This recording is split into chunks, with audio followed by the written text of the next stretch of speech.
l'adolescence, j'ai été dans ces cliniques de Calcutta avec mon amie anglaise. Et depuis cet âge-là, j'ai toujours envisagé ma vie en tant que travailleuse sociale et j'ai cherché donc la voie qui me permettrait de trouver mon rôle sur cette terre. Et j'ai fait mes études ensuite entre Calcutta et Darjeeling, entre 18 et 22 ans. Et c'est comme ça que j'ai rencontré les Tibétains dans cette région de l'Himalaya où ils vivent en exil et où j'ai appris la langue et les valeurs tibétaines. Et puis ensuite, donc,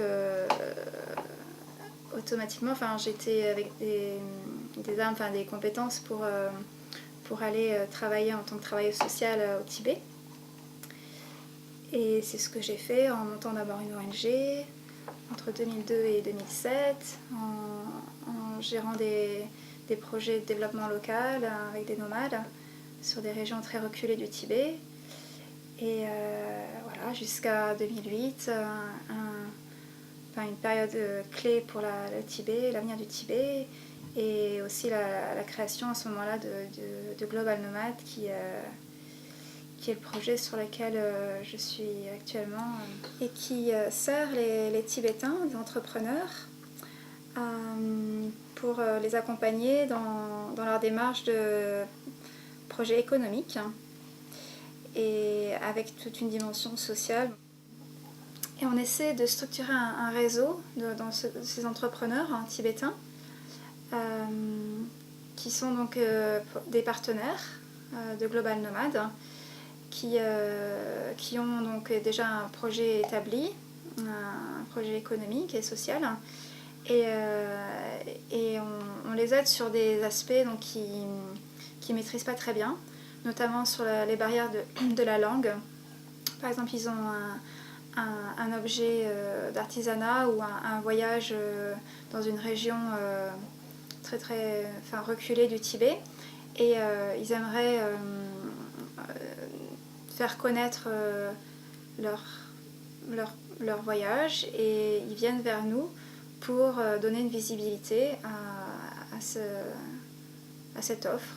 Tous nos partenaires donc, sont tibétains. D'accord.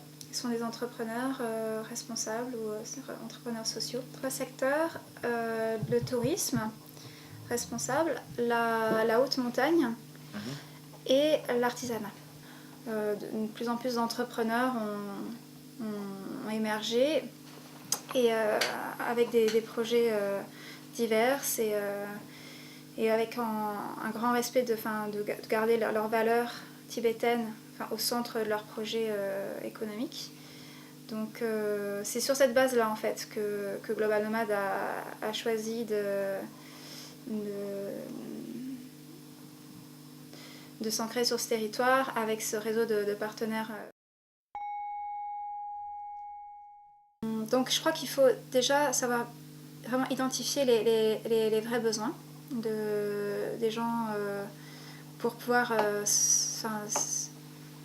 incarner un projet qui se mêle bien, qui se mélange bien à la vie au quotidien réel de ces gens-là et qui deviennent un maillon sur une chaîne ça devient presque naturel en fait, cette présence. Ensuite, il faut bien sûr bien connaître le système local, le système administratif, le système des valeurs des gens qui vivent. Et apprendre à parler chinois aussi. Voilà. Donc ça veut dire que tu maîtrises la langue chinoise et la langue tibétaine? Alors je maîtrise la langue tibétaine. D'accord. Depuis mes 16 ans, donc je l'ai étudiée. Et j'étudie la langue chinoise, mais j'ai beaucoup plus de mal à la maîtriser. Dans la manière dont je présente Global Nomad, donc la société que je gère, une des missions qu'on s'est fixées, c'est d'encourager en fait à l'entrepreneuriat social. Pour ce qui est du secteur de la montagne, parce que c'est ce projet actuellement depuis 2012 sur lequel je travaille le plus.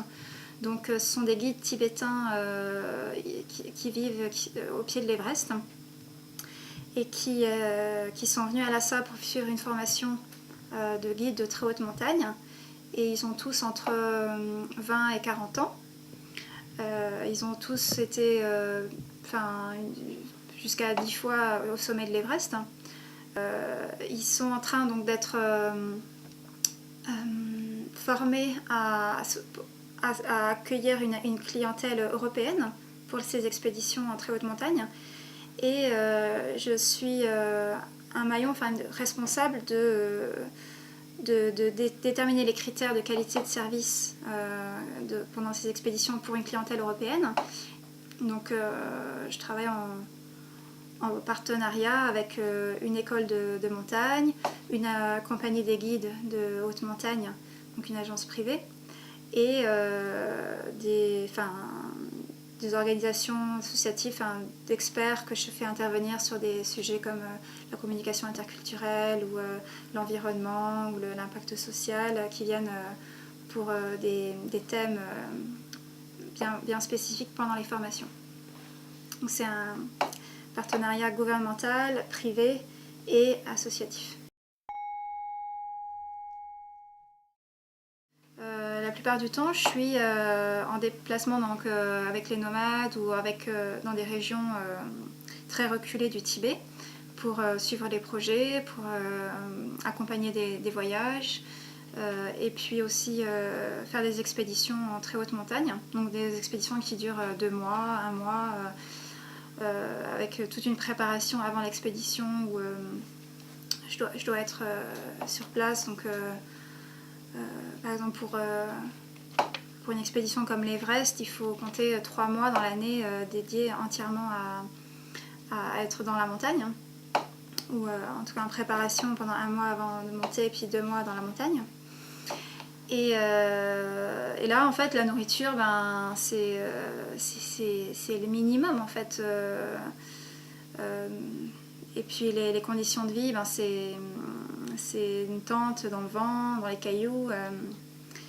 Donc là, pour moi, pour survivre dans cet environnement, simplement, je me suis adaptée à vivre sans cadre, sans critères de qualité de confort ou de qualité de vie sans matériel. Le nom que j'ai donné à ma société qui s'appelle Global Nomad. Très bien. Et c'est un thème évidemment qui m'est extrêmement cher, de toutes ces valeurs en fait, que véhiculent les nomades, que ce soit les nomades du Tibet ou d'autres régions du monde. Les valeurs qui m'ont transmis pour les retransmettre. Et alors là, c'est évidemment autour de l'impermanence. C'est justement accepter que tout change et accueillir ce changement, mais de manière très positive. Pour un nomade, évidemment, c'est le changement de la météo, le changement de son lieu de vie.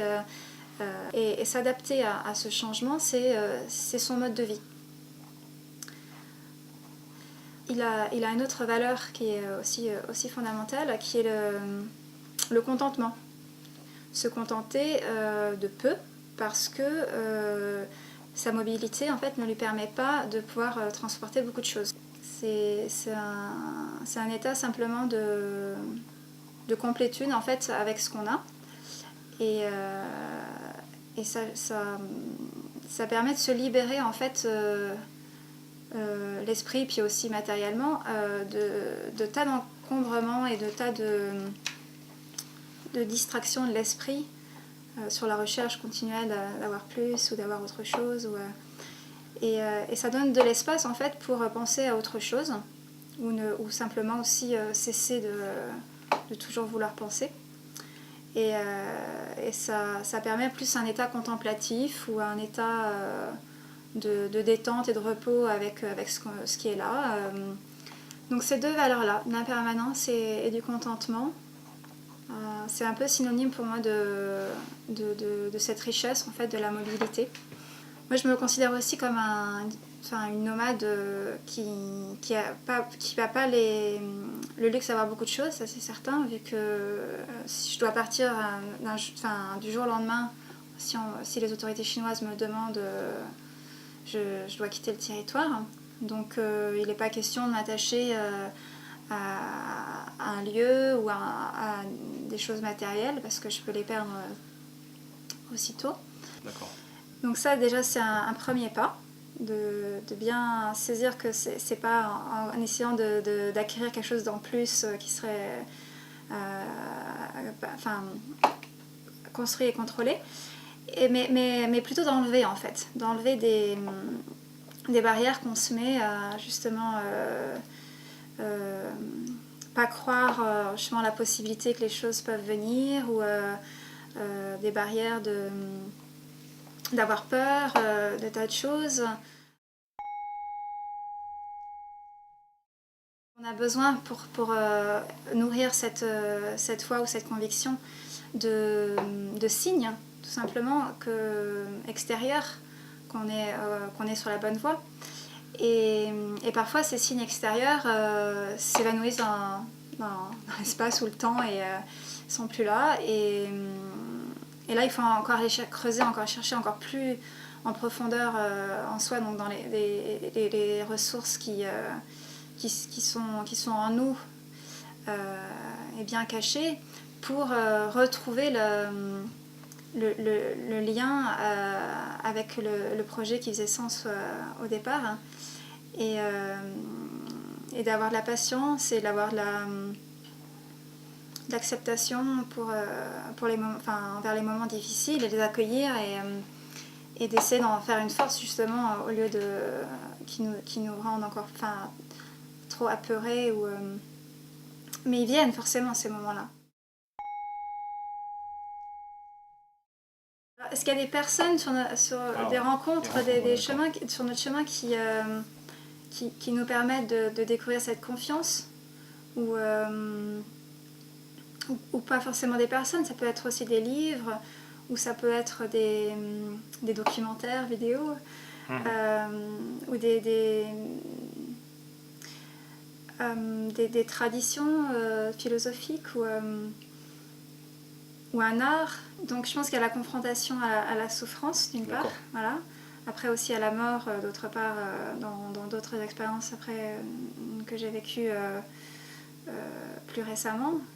Et là oui, dans mon cas, moi ça a été des rencontres en fait, des rencontres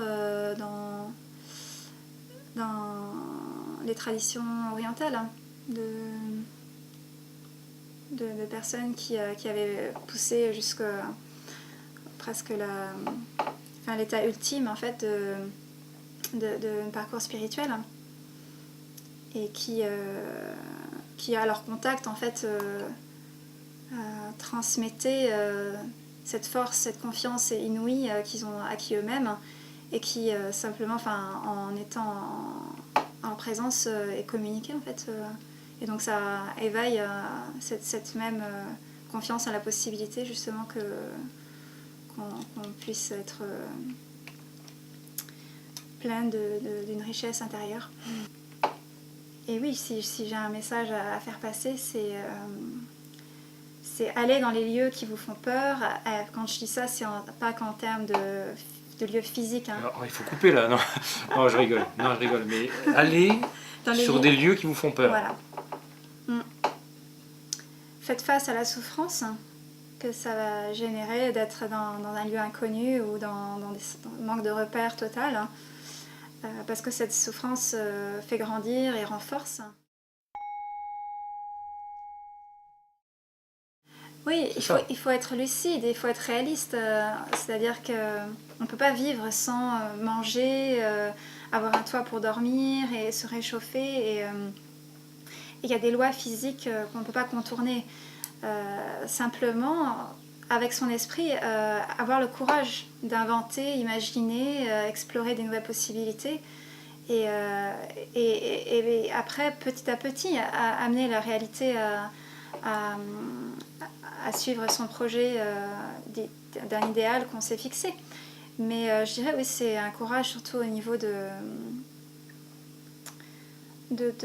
la vie qu'on veut se donner en fait, et à soi et aux autres aussi, à son entourage, parce que en étant trop refermé sur soi et à son bien-être personnel, en fait on donne pas beaucoup de bonheur aussi aux autres.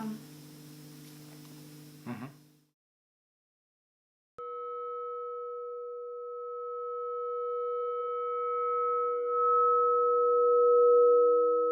T'as une expression que t'aimes bien toi, que tu utilises souvent?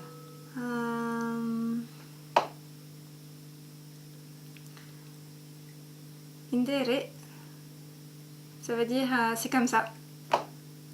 Je pense qu'il y a un sentiment aussi d'un peu d'acceptation, et puis pas pouvoir avoir un contrôle sur tout, et d'accepter de laisser ce contrôle.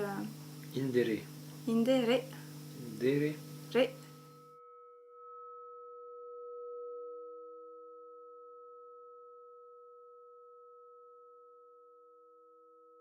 On mange de la farine d'orge. On mange de la farine d'orge mélangée avec du thé salé et avec du beurre dedans. C'est assez insipide. Et au départ, quand on n'a pas l'habitude, c'est assez dur à digérer, bien sûr, vu que c'est cru. Et puis au fil des années, ça devient une alimentation tout à fait saine et sur l'apport nutritionnel. Bon, c'est pas très varié, hein, mais bon,